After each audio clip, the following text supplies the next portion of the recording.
ઉબડા ગામ મુકામે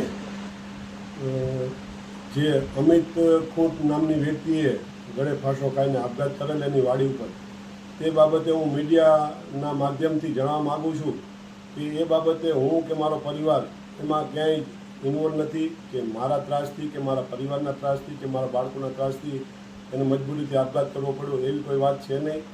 રહી વાત બળાત્કારની કે પોસ્કોની કે જે લેડીસે કે જે દીકરીએ ફરિયાદ નોંધાવી હોય તે હયાત જ છે. એ પોલીસનો તપાસનો વિષય છે. પોલીસ તપાસ કરે.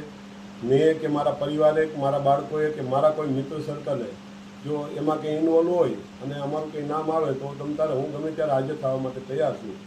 પરંતુ આ આખું કાવતરું જયરાજનું છે, ગોંડલના માજી ધારાસભ્યનું, અને એ અમને મારા પરિવારને ગમે એ રીતે એન કેન પ્રકારે હેરાન કરવા માટેનું આ એક કાવતરું છે. કારણ કે જે સુસાઇડ નોટ મળી આવેલ છે મરનારની, એ સુસાઇડ નોટમાં ઘણા બધા ચેડા કરેલા છે, ઘણા બધા પાનામાં ફેરફાર છે. પહેલાં સવારે વર્કશોપના માધ્યમથી જાણવા મળ્યું કે ભાઈ એક એને લખેલું હતું કે ભાઈ મારા પરિવારનું મારી પત્નીનું ધ્યાન રાખજો, અને મારા એના મોબાઈલ નંબર લખેલા હતા.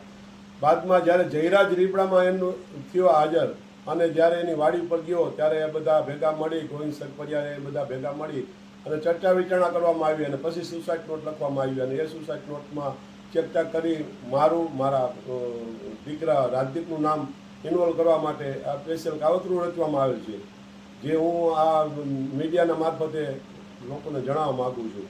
અને પોલીસનો ખરેખર એમાં તપાસ કરીને ઊંડી ઉતરે તો સત્ય હશે એ બહાર આવી જશે. જો મેં કે મારા પરિવારે ખરેખર આ દીકરીનો કોન્ટેક્ટ કરેલો હશે કે એના મોબાઈલમાં અમારો નંબર નીકળે અથવા એનો અમારા મોબાઈલમાં નંબર નીકળે તો પણ એ પણ પોલીસ તપાસ કરી શકે છે. જય માતાજી.